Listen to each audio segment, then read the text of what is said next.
महीने में क्या पढ़ना चाहिए, कैसे पढ़ना चाहिए, पहले कौन से पढ़ने चाहिए या कौन सी चीज हुआ। ठीक है, मेरा बहुत गर्लफ्रेंड थी, ब्रेकअप हो गया और अब मेरा बिल्कुल पढ़ने में मन नहीं लगता। सिलेक्शन होगा या नहीं होगा, बोर्ड्स की तैयारी कैसे करें, कौन से मैं बोर्ड की तरफ चला जाऊं, मैं बोर्ड में भी लाऊंगा या नहीं लाऊंगा। तो सबसे पहले मैं एक हम एक सवालों के घेरे में आप जैसे बहुत सारे स्टूडेंट्स हैं जो अभी काउंसलिंग चाह रहे हैं, अक्टूबर का टाइम चल रहा है, कैसे कोर्स को समेटे, सिलेक्शन होगा या नहीं होगा, बोर्ड्स की तैयारी कैसे करें, कौन से इंपॉर्टेंट चैप्टर्स हैं, कौन से इंपॉर्टेंट टॉपिक्स हैं, और उसमें भी जो क्वेश्चंस कर रहे हैं उनमें से जितने प्रिपरेशन कर रहे हैं सही हो पा रहे हैं या नहीं सही हो पा रहे हैं। इतने सारे सवालों के घेरे में उलझने के बाद में मैं आज आप लोगों से बात कर रही हूँ इस बारे में। कैटलाइजर की टीम आपसे इस बारे में बात कर रही है कि अक्टूबर में भी अगर बच्चों को मेंटली संभाल लिया जाए, अभी भी आज की तारीख में है, तो भी उनका सिलेक्शन हो सकता है। सिर्फ एक सही डायरेक्शन चाहिए तुम्हें, कुछ नहीं। पूरे साल ऐसा नहीं है 2 साल तुमने बिल्कुल मजे ही मारे, 2 साल तुमने तैयारी करिए, भले 1 महीना पढ़े, 10 दिन पॉज लिया, हो सकता है कुछ बच्चे 2-3 महीने पढ़े, फिर 15 दिन का पॉज लिया, पॉज किसी भी फॉर्म में था, तुम्हारा तबीयत खराब हो गई या कोई कहीं पर उलझ गया, फंस गया, उलझ गया, लोग सब जानते हो किस किस तरीके से कौन कौन कैसे कैसे उलझा और फंसा होगा, फिर वापस जो गए अपनी लाइन में आ गए। आज जाके हर एक बच्चे को तुम लोगों को लग रहा है कि सिलेक्शन हो ही जाना चाहिए, इसलिए आप लोग सब हमारे साथ में बैठे हो। तो आपके सिलेक्शन की इस दौड़ में कैटलाइजर की टीम आपके साथ है, आपको हर उस सवाल का जवाब मिलेगा जिससे आपका सिलेक्शन हो सकता है। लेकिन क्या आप सिलेक्शन के लिए तैयार हैं?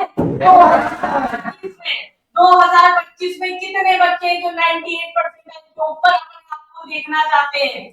केवल देखना नहीं चाहते, उसके लिए तैयारी करना चाहते हैं, उसके लिए तैयारी करना चाहते हैं। ये बताइए, तैयारी करना चाहते हैं तो फिर आज का सेशन केवल ऐसे ही बच्चों के लिए है जो सही में पूरी शिद्दत के साथ में इसमें जुड़ना चाहते हैं। इससे रिलेटेड कोई प्रॉब्लम हो क्या? कुछ कह रहे थे सर, क्लास 11th के क्वेश्चन अब वापस हो नहीं पाते, जैसे चैप्टर्स की कुछ कुछ चीजें भूल जाते हैं और कई बार नोट्स में भी वो सही मिल नहीं पाता, वो छोटे छोटे डाउट्स कई बार यार देखो है ना, पढ़ने का तरीका क्या होता है। पढ़ने का तरीका सबसे सही तरीका क्या है, आप सबसे पहले है ना, रिवाइज अगर आप कर रहे हो ना, तो सबसे पहले नोट्स रिवाइज करो। नोट्स रिवाइज करने का मतलब ये नहीं 4 घंटे दे रहे हो, 5 घंटे दे रहे हो, 10 घंटे दे रहे हो, मैक्स टू मैक्स आधा घंटा सरसरी निकाल से पूरा नोट्स देखना है। एक बार 2 बार तो पढ़े हुए है ना, रिवीजन का मतलब ही यही है। तो सरसरी निकाल से पूरे के पूरे नोट्स एक बार गो थ्रू करो और उसके बाद आप सीधा सवालों पे आओ। आप सोचना हर चैप्टर के शॉर्ट नोट्स बना के रखो।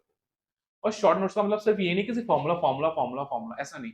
जैसे मैं पढ़ाता हूँ तो बहुत सारे नोट नोट नोट डलवाता हूँ, वो नोट नोट जो डलवाता हूँ मैं, वो सारे कॉन्सेप्ट्स होते हैं जो सवालों में काम में आते हैं। वो छोटे छोटे छोटे जो नोट्स होते हैं वो सवालों में काम में आएंगे ना, तो उन सारे नोट्स को भी साथ में लिख के रखो।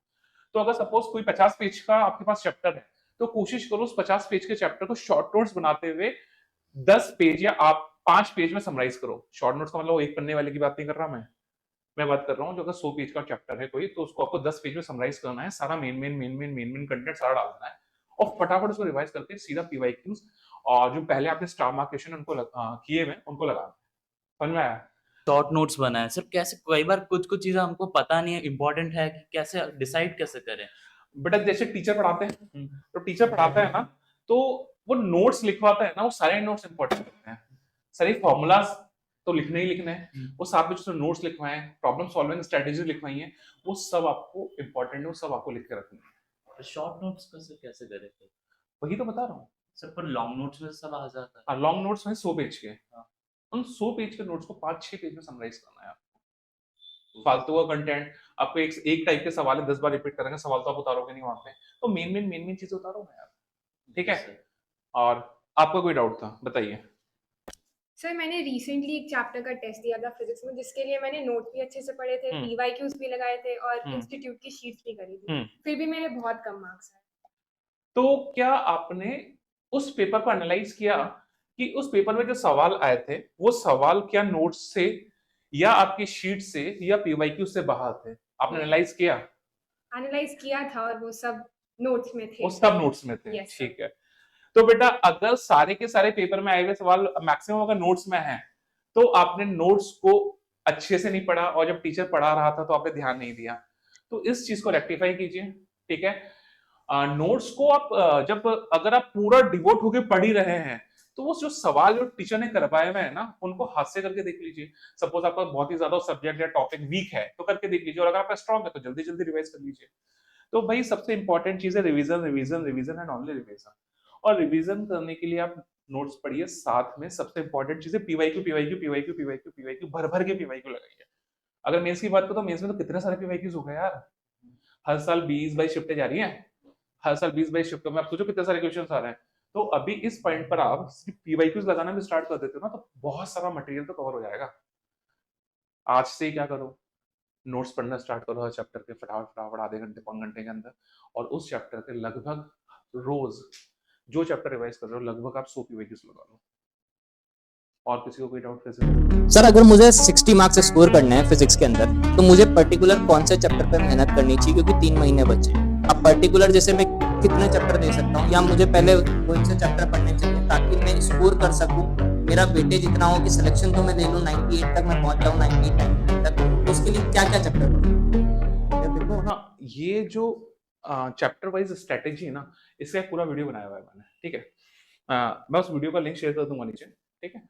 मैंने उसमें बकायदा बताया कि 2023-2024 में जैसे मॉडर्न था उससे कितने क्वेश्चंस आए थे, है ना, इलेक्ट्रोस्टैटिक से कितने क्वेश्चंस आए थे, मैग्नेट से कितने क्वेश्चंस आए थे, ये सारे मैंने वहां पे क्वेश्चंस के नंबर्स और आप उन क्वेश्चंस को कर करके आप कितने परसेंटेज तक ला पाए थे वो दिया हुआ है। तो ऐसे लगभग हमारे पास 12 या 13 चैप्टर थे मोटे मोटे।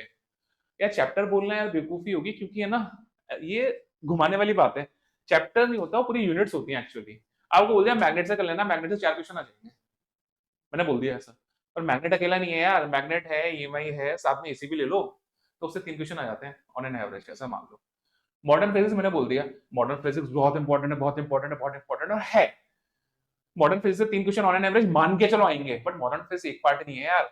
मॉडर्न फिजिक्स में इलेक्ट्रोस्टैटिक्स भी हो गया, मैटर सॉरी फोटोइलेक्ट्रिक इफेक्ट भी हो गया, मैटर वेव्स भी हो गया, न्यूक्लियर फिजिक्स भी हो गया, रेडियो एक्टिविटी भी हो गया, और आपका एटॉमिक स्ट्रक्चर भी हो गया।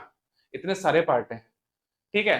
तो यार बॉस कुछ इंपॉर्टेंट चैप्टर्स हैं, पूरी स्ट्रेटेजी बनाई हुई है मैंने, एक बार स्ट्रेटेजी को गो थ्रू कीजिए, आपको 60% 60 प्लस मार्क्स का आपको बिल्कुल आइडिया लगेगा। एक और चीज सर कि अब 3 महीने बचे हैं, मेरे लगभग फिजिक्स में 15 चैप्टर के आसपास हैं जो मेरे को अच्छे से आते हैं, ठीक है। तो क्या मुझे अभी नए चैप्टर पे ध्यान देना चाहिए या उन्हीं को रिवाइज करना चाहिए? देखो अगर ऐसा सवाल है तो इस सवाल में मैं थोड़ा सा और मॉडिफिकेशन चाहूंगा, एक नॉलेज एक इन्फॉर्मेशन और आपको ऐड करनी पड़ेगी। 15 चैप्टर कौन से हैं? 15 चैप्टर से लगभग मेरे जो अभी स्कोर चलता है लगभग वो चलता है 35 से 40 मार्क्स का। हाँ, इतना स्कोर होता है मेरा उन 15 चैप्टरों से मिला के। तो मुझे पहले इन चैप्टर को रिवाइज करूं या दूसरे चैप्टर करूं? पहले सबसे प्रायोरिटी पे अपन चैप्टर्स को रिवाइज कीजिए, क्योंकि जो हमारे पास एक बार हम उसे संभाल लें, उसको ऐसे संभाले कि एटलीस्ट उसका जो सवाल आए वो गलत ना हो, पहली चीज। दूसरी चीज, अब उसके बाद हम कुछ और चैप्टर्स ऐड ऑन करें इसमें, क्योंकि 35-40 मार्क्स हम लोग को एटलीस्ट 50 प्लस तो जाना चाहिए यार, एटलीस्ट 50 प्लस जाना चाहिए। तो अगर हमको 50 प्लस जाना चाहिए ना, तो हम लोग कुछ और इंपॉर्टेंट चैप्टर्स और उठाएं और उन पे मेहनत स्टार्ट कर दें, क्योंकि अभी फर्स्ट अटेम्प्ट के लिए हमारे पास लगभग 3 महीना है और सेकंड अटेम्प्ट के लिए हमारे पास लगभग 5 से 6 महीना है। तो अभी हमारे पास है एटलीस्ट 4 चैप्टर 5 नए चैप्टर ट्राई करने का टाइम है, हम कर सकते हैं, तो हमें बिल्कुल करना चाहिए। क्योंकि यार एक्चुअली क्या होता है ना, सर अभी जैसे सारे मतलब तीनों सब्जेक्ट्स हैं, उनका रिवीजन भी करना है, उनके पीवाईक्यूज भी करने हैं, वहाँ पे टाइम मैनेजमेंट में दिक्कत आती है। उसके अलावा हमने अभी तक सिर्फ कंपटीशन बेस पे पढ़ाई करी है, बोर्ड्स के लिए कुछ नहीं करा, तो इसके लिए क्या करें? ठीक है, ये एक 12th क्लास के बच्चों का ना बहुत ही जेन्युइन सा सवाल है।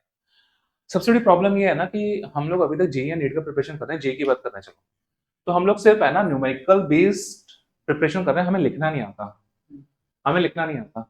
अभी हमारा जनवरी में हो जाएगा फर्स्ट अटेम्प्ट, उसके बाद हमारा बोर्ड्स कब होगा? 15 फरवरी के पास से, ठीक है। हाँ, सेकंड वीक मान लो आप, ठीक है। तो हमारे पास सबसे इंपॉर्टेंट चीज ये है, अभी जो 12th वाले चैप्टर्स आप लोग ले रहे हैं ना, उन 12th वाले चैप्टर्स को आप साथ में थ्योरेटिकली भी लेते हुए चलो यार, ठीक है। आप देखिए जैसे 12th में हमारे कितने 15-16 चैप्टर है, 14 चैप्टर कुछ हैं, ठीक है, फर्स्ट बुक सेकंड बुक मिला के, ठीक है। अब जेईई में आप सारे डेरिवेशंस तो करते हो, पर जेईई का प्रॉब्लम क्या है आप लोग का, उन डेरिवेशंस पे ध्यान नहीं देते। जो मेंस की स्पेसिफिक तैयारी कर रहे हैं ना, उन डेरिवेशंस पे ध्यान नहीं देते। तो अभी से आप सारे फिजिक्स की बात करो तो डेरिवेशंस को जेन्युइनली करते हुए चलिए, क्योंकि वो बोर्ड्स में भी हैं, बोर्ड्स में आएंगे, सारे नहीं है, लगभग 40% डेरिवेशंस तो हैं। जैसे अगर मैं इनफाइनाइट वायर की बात करूं तो हम लोग फाइनाइट वायर से थीटा 1 थीटा 2 90 करते हुए जाते हैं, ठीक है, बट वहां पे हम गॉस लॉ से यूज करते हैं। तो जितनी भी चीजें हैं वो बोर्ड्स में भी हैं। तो कॉन्सेप्चुअली सारे डेरिवेशंस को साथ में ही करते चलिए। अगर आप डेरिवेशंस करेंगे तो आपको एडवांस के क्वेश्चंस में हेल्प करता है, नो डाउट। आपको पता है हर डेरिवेशन आपका एडवांस का थोड़ा सा चेंजेस लाने वाला सवाल होता है, ठीक है। तो आप उसको वहीं पे करते हुए चलिए ताकि आपके पास ऊपर बोर्ड्स पे एक साथ बहुत ज्यादा लोड ना आ जाए। तो 12th की प्रिपरेशन को इस टाइप से करिए कि आप डीपली हर चीज करते हुए जाइए। हाँ ठीक है, अभी आप 11 की इस लेवल की प्रिपरेशन को स्किप कर सकते हैं, मेंस पे फोकस कर सकते हैं, बट 12th का पूरा एडवांस लेवल पे लेके चलिए। डेरिवेशंस वगैरह सारे साथ में करते हुए चलिए। बोर्ड्स एडवांस यहाँ है तो बोर्ड्स यहाँ है, वो लगभग उसको सारा कवर कर लेगा। बट वहां पे एक चीज आती है कि आपको थ्योरी लिखना सीखना पड़ेगा। आप डेरिवेशंस कर लेंगे, थ्योरी और आपके कॉन्सेप्ट क्लियर हो जाएंगे, बट आपको थ्योरी लिखना सीखना पड़ेगा। तो थ्योरी लिखना सीखने के लिए आपको क्या करना होगा, ठीक है, एक बार मेंस निकल जाए फर्स्ट, या अभी से भी अगर आपके पास टाइम है तो बोर्ड पैटर्न पेपर्स की प्रैक्टिस करना स्टार्ट कीजिए। इसका पुराने सैंपल पेपर्स देखिए थ्योरी कैसे लिखी जाती है, बहुत इंपॉर्टेंट है। वहां पे अगर कोई भी सपोज आपको किसी भी वायर के से सपोज इलेक्ट्रिक फील्ड निकालना है तो हमें लंबा चौड़ा पूरा वो लिखना पड़ता है, कहानी लिखनी पड़ती है। भाई हमारे पास एक वायर है, उसके ऊपर ये है, फिर उसके ऊपर ये होने से ये होगा, फिर हमको वहां पे ये निकालना है, ये निकालने के लिए हमें ये करना होगा। तो लंबा चौड़ा को लिखना सीखना पड़ेगा। तो ठीक है, आप डेरिवेशन अच्छे से अच्छे से रटिए, बट ये जो थ्योरी है ना, ये आप पुराने पेपर्स वगैरह देख देख के सीखिए। बाकी मैं हूँ सिखाने के लिए आगे, ठीक है। चलिए तो काफी टाइम है। कैसे करें फिर, टाइम का मैनेजमेंट भी तो। मैंने वही बोला 12th वाले पोर्शन को दोनों लेवल पे लेते हुए चलिए और 11th वाले पोर्शन को आप सिर्फ मेंस लेवल पे लेके चलिए, ये करिए। अक्टूबर स्टार्ट हो चुका है, पेपर्स थे वो बेकार थे, तो धीरे धीरे जैसे जैसे इंप्रूवमेंट हो सकता है वैसे वैसे करो। और मैथ्स में कैसे पढ़ना है एक बार मयंक सर से बात करो। इवन अभी क्लास में बैठे ही हो, मैं मयंक सर को बुला देती हूँ, मयंक सर से बात करो कि किस तरीके से आगे पढ़ सकते हैं। ठीक है, क्या दिक्कत आ रही है मैथ्स में? सबसे पहली चीज तो मुझे ये बताओ कि कितने बच्चे हैं अभी भी जो हार नहीं माने हैं। मैं देख रहा हूं कि मतलब बहुत सारे बच्चे हैं जो अब ये चीज मेंटलिटी सेट हो रही है कि नहीं यार मैं बोर्ड की तरफ चला जाऊं, मैं बोर्ड में भी लाऊंगा या नहीं लाऊंगा। तो सबसे पहले मैं एक एक से बात करता हूँ, क्योंकि देखो हर एक का दिमाग अलग होता है, तो हर एक की सिचुएशंस भी अलग अलग होती है। तो किस किस को जो भी पूछना चाहो वो पूछ सकते हो मेरे से। मैथ्स के बारे में जो भी पूछना है कि 3 महीने में क्या पढ़ना चाहिए, कैसे पढ़ना चाहिए, पहले कौन से पढ़ने चाहिए या कौन सी चीज नहीं पढ़े जिससे मैं स्कोर कर सकूं जेईई मेंस में, और फिर जेईई मेंस फर्स्ट अटेम्प्ट में अच्छा स्कोर करने के बाद जेईई एडवांस तक कैसे प्रिपेयर करें। ठीक है, तो जो भी पूछना हो वो पूछ सकते हो, कोई एनीवन। सर रिवीजन कैसे करें? और कई बार क्वेश्चंस आते हैं नए पैटर्न के आते हैं, कई बार हो नहीं पाते। देखिए बेटा, सबसे पहली चीज आपने पूछा रिवीजन कैसे करें, तो मैं सबसे पहले ये जानना चाहूंगा बेटा कि अभी तक आपने 11th और 12th का कोर्स ऑलमोस्ट हो चुका है, मुश्किल से 1-2 चैप्टर बचे, 10 से 15 दिन का कोर्स बचा हुआ है जिस भी है ना। ठीक है, अब आप रिवीजन कैसे करें? सबसे पहली चीज मैथ्स में अगर मैं चैप्टर की बात करूं 11th की और 12th की, तो सब में चैप्टर हैं लगभग अगर मैं मानूं तो 12-12 चैप्टर मिनिमम है, वैसे 13-13 है, और अगर सब टॉपिक्स कर दूं तो और ज्यादा है, लेकिन अगर बात करूं मेजर की तो 12-12 चैप्टर में दोनों चैप्टर्स के मिला के 11th और 12th की बात करता हूं। अब आपको कौन से चैप्टर पढ़ने चाहिए? तो भाई सबसे पहली चीज, आपने 11th में कौन से टॉपिक पे सबसे ज्यादा ध्यान दिया है, मुझे ये बताइए।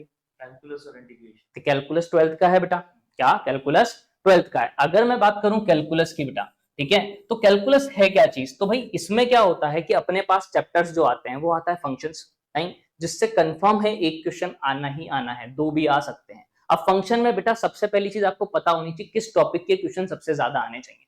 इसके लिए मैंने एक वीडियो भी डाल रखी है जहां पे मैंने बताया है किस टॉपिक के क्वेश्चन सबसे ज्यादा है। जैसे फंक्शनल इक्वेशन का पैटर्न है जो हर साल पूछा जाता है, 2021 में सेम क्वेश्चन, 22 में, 23 में, 24 में। कंपोजिशन का क्वेश्चन पूछा जा रहा है, 1-1 on 2 का क्वेश्चन पूछा जा रहा है। तो सबसे पहले जो मेन मोटो है ना आपका बेटा वो है PYQs। आप पहले डिसाइड कीजिए कि आपको अक्टूबर चल रहा है, 10 अक्टूबर होने वाला है, आज 9 अक्टूबर है, ठीक है, अक्टूबर 10 से लेके, ठीक है, नवंबर 1 तक 20 दिन है आपके पास। कितने दिन है? 20 दिन। आप, मैं ये कह रहा हूं कि 5 दिन एक चैप्टर के लिए लीजिए। कितने? 5 दिन एक चैप्टर, मतलब मैथ्स के मुझे नवंबर तक, 1 नवंबर तक 4 चैप्टर करने हैं। क्या? 4 चैप्टर। अब 4 चैप्टर कौन करने हैं? तो वो बच्चों के अकॉर्डिंग होंगे बेटा। मेरे अकॉर्डिंग अगर मैं बताऊं तो पहले हाई वेटेज वाले चैप्टर पकड़ो, जैसे वेक्टर 3D। क्यों? इजी है, सेम पैटर्न के क्वेश्चन आ रहे हैं और 3 क्वेश्चन दे जाएगा, मतलब 3 क्वेश्चन मतलब 12 मार्क्स, तो ये आपके कवर अप कर जाएगा। दूसरा बाइनोमियल इंपॉर्टेंट हो चुका है 2 साल से, लगभग एवरेजली अगर देखा जाए तो 2 क्वेश्चन या 1 क्वेश्चन तो लेके ही जाता है और इजी है, सेम पैटर्न का क्वेश्चन। तीसरा जो अपने पास आएगा भाई वेक्टर 3D हो गया, बाइनोमियल हो गया, मैट्रिसेस डिटरमिनेंट। मैट्रिसेस डिटरमिनेंट से 2 क्वेश्चन कंफर्मली आ रहे हैं, तो 3, 2, 5, 2, 7 क्वेश्चन तो ये हो जाएंगे। अगर ये 3 चैप्टर भी आपने 1 नवंबर तक कर लिए तो मतलब आप 7 क्वेश्चन के लिए एलिजिबल हो। अब क्वेश्चन करने का मतलब क्या है? चैप्टर, सबसे पहली चीज चैप्टर करने का मतलब क्या समझते हो? कि मॉड्यूल लगाना, कि मॉड्यूल रिवाइज करना? नहीं भाई, अब आपके पास क्या है? पीवाईक्यू। आप खुद सोचो, एक साल में 600 पीवाईक्यू आ रहे हैं मैथ्स के अंदर, 30 पहले एक पेपर के अंदर, तो 10 सेट पहले 10 सेट बाद में, मतलब 300 और 300 600 क्वेश्चन। तो जेईई मेंस वाला कितने पैटर्न बनाएगा भाई? 2400 क्वेश्चन हो चुके हैं पिछले 4 साल में, समझ रहे हो? तो पैटर्न तो रिपीटेड होंगे, मतलब अगर 30 क्वेश्चन आ रहे हैं तो 20 क्वेश्चन तो सेम पैटर्न के आएंगे जो प्रीवियस आ चुके हैं। 10 ही अलग देगा तो भी। तो अगर मैंने वो 20 पे भी फोकस किया और मैं 15 भी कर पाया ना, तो 60 नंबर है, और मैथ्स में 60 मार्क्स मतलब 99% आई। और ये 15 क्वेश्चन में से 7 क्वेश्चन तो मैं 3 चैप्टर में बता चुका हूं तुम्हारे को। तो मतलब अब सब पढ़ने का टाइम नहीं है, पहले पढ़ने का टाइम क्या है? हाई वेटेज चैप्टर, कि हम एक डेट डिसाइड करें कि हर 5 दिन में क्या करना है, एक चैप्टर। दूसरी बात, टेस्ट देना है। टेस्ट दो मुझे, टेस्ट में अगर नंबर कमाते हैं फिर से टेस्ट लेंगे अपन, ताकि अपनी एक्यूरेसी बढ़े। मतलब जब तक हम 100 में से 60 मार्क्स तक नहीं पहुंच रहे हैं ना, तब तक उसको देते जाएं, ताकि हमारी एक्यूरेसी बढ़े, हमारी स्पीड बढ़े। तो हर 5 दिन में एक चैप्टर। अब ये देखो 1 नवंबर तक का टारगेट हो गया अपना। इसके बाद अब जब दूसरा नवंबर आएगा तो आप थोड़े और फ्री हो जाओगे। क्यों? क्योंकि आपकी क्लासेस बंद हो जाएंगी, तब आपके पास प्रैक्टिस का और टाइम होगा। तो ऐसे ही फिजिक्स में भी करो और ऐसे ही केमिस्ट्री में भी करो। तो मतलब आपका ये टारगेट होना चाहिए, जब नवंबर एंड हो, क्या हो? नवंबर एंड हो, तो आप 15-15 क्वेश्चन तीनों सब्जेक्ट में कम से कम करके बैठे हो पीवाईक्यू सहित।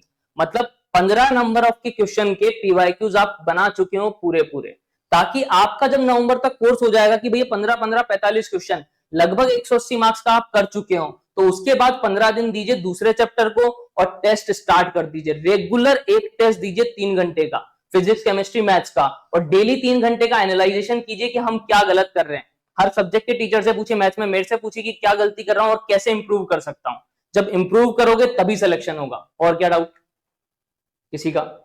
सर कुछ पर्टिकुलर चैप्टर्स होते हैं उनमें ज्यादा दिक्कत आती है, भले वो यही मैंने कहा, देखो बेटा, बच्चे की, कि मैंने क्या बोला स्टार्टिंग में, मैंने यही चीज बोली बेटा, हर बच्चे का माइंड अलग है। तो किसी को देखो बाइनोमियल अच्छा लगता होगा, किसी को बाइनोमियल बहुत बुरा लगता होगा, ठीक है? तो मैं ये नहीं कह रहा कि बाइनोमियल ही करना है, जिसको जो अच्छे से पढ़ा हुआ है ना पहले वो कर लो, जो वेटेज वाला हो, ताकि क्या हो, आपको एक कॉन्फिडेंस है कि इसमें तो स्कोर करना है। उससे फायदा क्या होता है मैं समझाता हूँ। मैथ्स में आया 30 क्वेश्चन, कितने? 30 क्वेश्चन। अब मैंने अगर मान लो कि भैया मैंने तो जो चैप्टर किए हैं पहले मैं उन्हीं पे अटेम्प्ट करूंगा जो मेरे अच्छे हैं, तो मैंने सेलेक्ट कर लिए क्वेश्चन, 5 मिनट दिया, मैंने क्वेश्चन पेपर पढ़ा, मैंने कहा यार ये वाला पैटर्न का आया है मेरे को। अब मैंने 10 क्वेश्चन सेलेक्ट कर लिए पहले, यार ये देखे दिखाए लग रहे हैं, ये पैटर्न वाइज लग रहे हैं, इनको मैं पहले सॉल्व करूंगा। अब मैंने यहाँ 10 क्वेश्चन बना लिए, तो 40 नंबर तो मेरे कंफर्म हो गए। अब उसके बाद सेकंड डबल टिक जिन पे मारा है, ठीक है, उनको अटेम्प्ट करूंगा। अगर वहां से और 5 क्वेश्चन ले लिए तो 60 मार्क्स लेना कितना आसान है। लेकिन इसी जगह अगर मैं स्टार्टिंग से करने लगा, ठीक है, मैं सब कुछ आधा अधूरा पढ़ के गया, ठीक है, अब मैं सब क्वेश्चन को ट्राई करूंगा। अब अगर मेरे को स्टार्टिंग के 3-4 नहीं आए तो मेरा मेंटल लेवल क्या हो जाएगा? एग्जॉस्ट। तो मेरे से जो इजी क्वेश्चन होगा फिर वो भी नहीं बनेगा।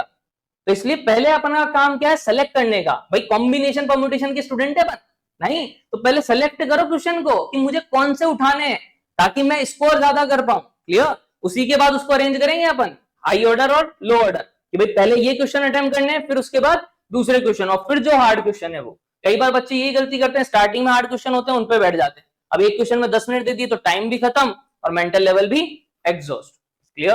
हाँ, और कुछ किसी का? स्ट्रेट लाइन, सर्कल और कोनिक सेक्शन से मिक्स करके टोटल कितने क्वेश्चंस आते हैं? अब देखिए मैं बताऊं, यही चीज है, बच्चे क्या करते हैं, कोऑर्डिनेट ज्योमेट्री पे वेटेज देते हैं। देखिए पहले जो कोऑर्डिनेट ज्योमेट्री था, ठीक है, वो इंपॉर्टेंट था बेटा, बहुत इंपॉर्टेंट था। क्यों? 5 क्वेश्चन आते थे, कितने? लेकिन अगर मैं अब की बात करूं, पिछले साल की, क्यों? क्योंकि अब एनटीए ने सिलेबस एनसीईआरटी के अकॉर्डिंग कर दिया, तो इसमें से टेंजेंट एंड नॉर्मल वाला पार्ट हटा दिया। और टेंजेंट नॉर्मल इस चैप्टर की जान थी, मतलब किसी चैप्टर में से अगर जान निकाल दी तो उसमें क्या बचा? तो यहां से जो अब क्वेश्चन रह गए ना बेटा, या तो वो 2 आएंगे या 3 आएंगे, लेकिन इसके लिए आपको 5 चीजें पढ़नी पड़ेगी: straight line, circle, parabola, ellipse और हाइपरबोला। तो मैं कहूंगा कोऑर्डिनेट ज्योमेट्री को बाद में कीजिए। क्यों? क्योंकि पहले 5 चैप्टर से सिर्फ 2 क्वेश्चन अगर आ रहे हैं या 3 क्वेश्चन आ रहे हैं, तो मेरे अकॉर्डिंग वो बेनिफिशियल का सौदा नहीं है। पहले वो चैप्टर करो जिनसे कंफर्म क्वेश्चन आ रहा है, नहीं जिनसे ज्यादा क्वेश्चन आ रहे हैं, वेक्टर 3D, मैट्रिसेस, डिटरमिनेंट, ये सब कुछ। ताकि आप स्कोर कर सके। अगर आपके पास हाँ कि ये चैप्टर खत्म हो गए तो उसके पास जाइए, क्योंकि एडवांस के लिए कोऑर्डिनेट ज्योमेट्री बहुत इंपॉर्टेंट है, ये भी बता दूं। लेकिन मेंस के लिए अगर बात करूं तो इतना इंपॉर्टेंट नहीं है पिछले 2 साल की देखा जाए। कि बिल्कुल भाई ये आपका सपना नहीं है, जैसा मैं हर बार कहता हूं, तुम्हारा सपना नहीं है, ये मेरा सपना है बेटा। ठीक है, अगर आप जेई क्लियर करते हो ना, ये मेरा सपना है कि मेरे हर एक स्टूडेंट का मैं जेई क्लियर कराऊं। उसके लिए मैं भी उतनी मेहनत करता हूं। आप देखो जो मैंने वीडियो बनाई है 47 मिनट्स की, वो आपके 50 घंटे बचा देगी। 50 घंटे क्यों? उसमें हर चीज का मैंने एनालाइजेशन डाला है, किस पर्टिकुलर टॉपिक से कितने क्वेश्चन। मतलब आप डिसाइड कर सकते हो कि आपने जो चैप्टर पढ़ा है उसमें भी कौन से पढ़ने। जैसे मैं बाइनोमियल की अगर बात करूं आपसे बेटा, तो बाइनोमियल थ्योरम में क्या है, अपने पास कोफिशिएंट का क्वेश्चन लगभग 30 बार पूछा जा चुका है अब तक। ठीक है, दूसरा रिमाइंडर प्रॉब्लम वो पूछी गई है, समेशन इससे डिलीट हो चुका है, तो समेशन पे अभी मेहनत नहीं करनी जेईई मेंस के लिए। तो आपको पता होना चाहिए कि चैप्टर के अंदर भी कौन से टॉपिक पे मुझे ज्यादा ध्यान देना है।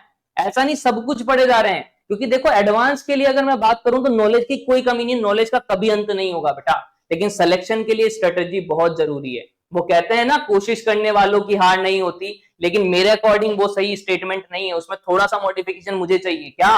कोशिश करने वालों की हार नहीं होती, लेकिन सही डायरेक्शन में। आप गलत डायरेक्शन में आप इधर जा रहे हो और सोचो मैं इधर बढ़ जाऊं, तो संभव नहीं है बेटा। आपको चलना इधर ही पड़ेगा, तभी आगे बढ़ोगे। तो आपकी डायरेक्शन सही होनी चाहिए।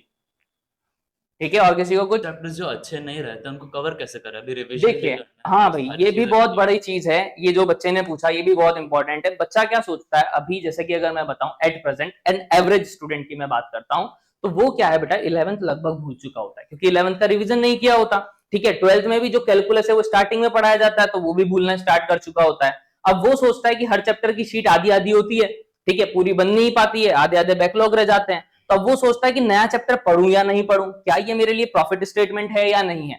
तो सबसे पहली चीज, हर बच्चा अपनी पहले मार्किंग करे कि उसने कितने चैप्टर हैं जो ढंग से पढ़ रखे हैं।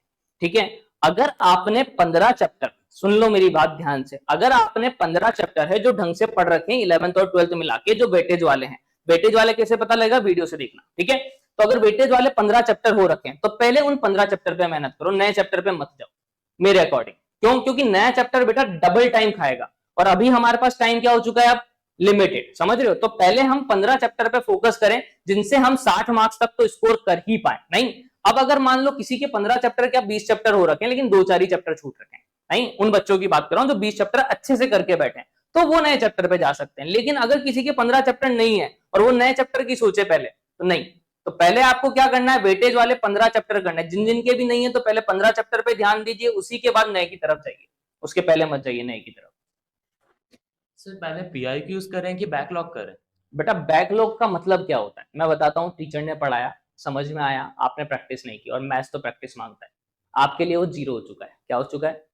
0 मेरे अकॉर्डिंग। अब आपको कोई वो नहीं है, आपको पढ़ना है तो वापस से पूरा पढ़ना पड़ेगा, उसके बाद आपको क्वेश्चन लगाने पड़ेंगे। तो मेरे अकॉर्डिंग जो चैप्टर पहले पढ़ रखे हैं बेटा, पहले उनके पीवाईक्यू सॉल्व करें। उसके बाद अगर लगता है कि नहीं यार हमारे कम चैप्टर हुए हैं, 8-9 ही चैप्टर हुए हैं, 10 ही चैप्टर हुए हैं, नहीं, तो फिर आपको अभी से चैप्टर डिसाइड करो कि ये चैप्टर मुझे पढ़ने हैं, ताकि मैं कम से कम 15 क्वेश्चन तो अटेम्प्ट कर ही पाऊं। नहीं, अगर उतना नहीं हो रहा है तो फिर आप नए चैप्टर पे अभी स्टार्ट कर सकते हैं, अदरवाइज मत कीजिए। मेरे अकॉर्डिंग पहले किसको सॉल्व कीजिए, जो चैप्टर कर रखे हैं उनके स्कोर कीजिए। और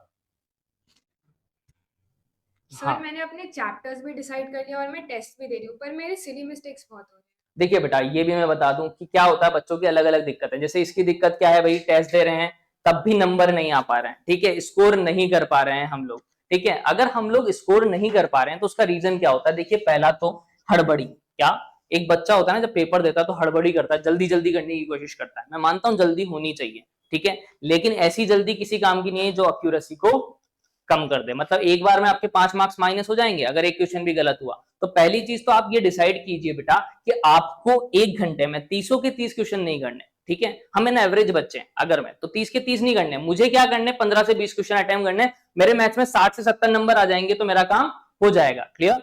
तो मतलब मैं क्या करूं, पहले भैया 10 क्वेश्चन तो ढंग से करूं। नहीं, दूसरी बात टाइम जो है ना बेटा, वो 3 मिनट से ऊपर ट्राई करो ना तो किसी भी क्वेश्चन को। मतलब अभी जब आप प्रैक्टिस टेस्ट देते हो ना तो टाइमर लगा लो हर क्वेश्चन के लिए 3 मिनट। नहीं, अब देखो आप उस टाइम की रीच पे पहुंच पा रहे हो या नहीं पहुंच पा रहे हो, क्योंकि अभी अपन प्रैक्टिस कर रहे हैं, अभी अपना फाइनल एग्जाम नहीं है। तो 3 मिनट में करने का ट्राई करो, इसको बढ़ाओ। अगर 4 मिनट में हो रहा है भी क्वेश्चन, 5 मिनट में हो रहा है, धीरे धीरे कम करो, एकदम से नहीं होगा कम। आप पहले 5 मिनट दे रहे हो, फिर 4 मिनट दो, फिर 3 मिनट दो। घर पे भी ऐसे ही प्रैक्टिस करो पर्टिकुलर क्वेश्चन की जब पीवाईक्यू कर रहे हो, तो उसी से एक्यूरेसी बढ़ेगी बेटा। सर मेरा एक सवाल था, बट अभी जैसा मेरे साथ एक प्रॉब्लम हुआ कि मेरा रिसेंटली ब्रेकअप हुआ, ठीक है, मेरा बहुत गर्लफ्रेंड थी, ब्रेकअप हो गया और अब मेरा बिल्कुल पढ़ने में मन नहीं लगता। जब भी मैं पढ़ने बैठता हूँ तो मेरे को उसकी याद आती है, मैं बिल्कुल मन नहीं करता, मैं उसके बारे में सोचता रहता हूँ, टाइम वेस्ट करता रहता हूँ। मेरे को क्या सलाह देंगे, मैं कैसे अपना को कंसंट्रेट कर सकता हूँ पढ़ाई को लेके? देखिए भाई, पहली चीज तो मैं पहले ही अपनी कॉपी में लिखाता हूँ, इसीलिए लड़कों को भी नारी नरक का द्वार है, नहीं, और लड़कियों को भी बोलता हूँ इस एज में नर नरक का द्वार है। क्यों? क्योंकि बेटा इस एज में क्या होगा, आपको अट्रैक्शन होगा, नॉर्मल सी बात है, सबको होता है भैया अट्रैक्शन, नहीं, लेकिन अगर कंट्रोल नहीं किया और आप इसमें पड़ गए तो क्या होता है, इंसान देखो बाकी सब चीजें झेल लेता है, ब्रेकअप झेलने में उसको, ठीक है, मतलब वो उस चीज को अपने माइंड से निकाल ही नहीं पाता, ठीक है।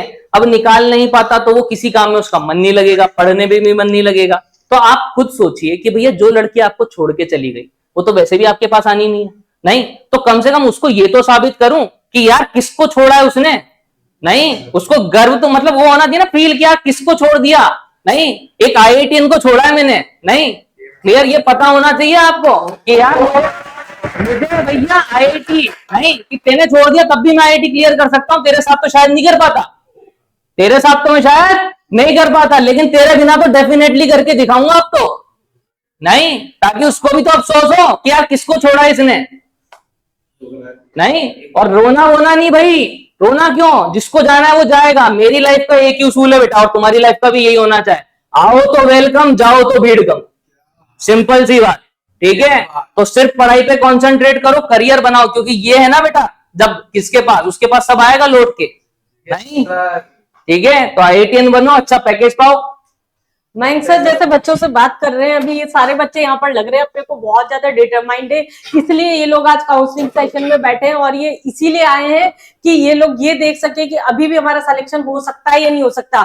आज का माहौल देख के जैसे ये सब कुछ छोड़ छूट आ चुके, मोह माया जो भी था इनका सब कुछ छोड़ चुके, तो आपको क्या लगता है एक पर्टिकुलर स्ट्रैटेजी से पढ़ेंगे तो सिलेक्शन ले जाएंगे BBA? मैं लिख के दे दूं, मैं लिख के दे दूं, चाहे ये कॉन्फिडेंस जो कर रहा है, तो होना चाहिए कैसा भी हो, नहीं, अगर 3 महीने हैं, अगर 10 चैप्टर करता है, आप सोचो कि 5 से 6 दिन में अगर एक चैप्टर भी किया जाए तो भी कम नहीं है भाई। 40-40 मार्क्स भी अगर तीनों में 120, तो सिलेक्शन तो वैसे ही हो रहा है। और अगर 99 परसेंटाइल चाहिए मैथ्स में, तो सिर्फ कितने मार्क्स, 60 मार्क्स, 15 क्वेश्चन मतलब 10 चैप्टर अगर मोटे मोटे उठा लिया जाए, तो 10 चैप्टर पर मेहनत करोगे तो भी लाई जा सकती है। कैटलाइजर की ओपन जीप में जाने के लिए तैयार होना पड़ेगा भाई तुम्हें, ठीक है, उसके लिए 99 परसेंटाइल के बिना काम नहीं चलेगा। वो तो लानी है, और ला सकते हो भाई, क्यों नहीं ला सकते भाई? जब तुमसे नहीं होगा तो किससे होगा? मुझसे नहीं होगा तो किससे होगा? नहीं, कर सकते हो सब कुछ, लेकिन खुद पे विश्वास रखना पड़ेगा। फील कमरे के बाहर तक गायब नहीं हो जाना चाहिए। यहाँ हाँ बोल रहे हो, पता चला घर जाके वापस वही हो गया आज का जी। ठीक है, चले, जो भी डाउट हो, लेकिन सिलेक्शन चाहिए तो एक डायरेक्शन लो, खुद पढ़ना शुरू करो, तभी होगा सिलेक्शन। और टीचर्स आपके लिए हमेशा अवेलेबल है यार। यहाँ तो आपके पास इतनी फैसिलिटी दे रखी है कि आप जिस चैप्टर का टेस्ट बोलोगे, मयंक सर उस चैप्टर का टेस्ट निकाल के देंगे। ये तो है, ठीक है, आप फैसिलिटी का चाहिए, 10 मिनट का बाद पेपर आपने हाथ में दे देंगे, उसका सोल्यूशन हाथों हाथ चेक करके देंगे। आपके डाउट्स के लिए कभी मना नहीं करते हैं, डाउट्स आपको हो तो पूछिए, कोई मना ही नहीं है। और क्या कर सकता है इससे ज्यादा एक टीचर? लेकिन आपकी मेहनत उतनी आनी चाहिए।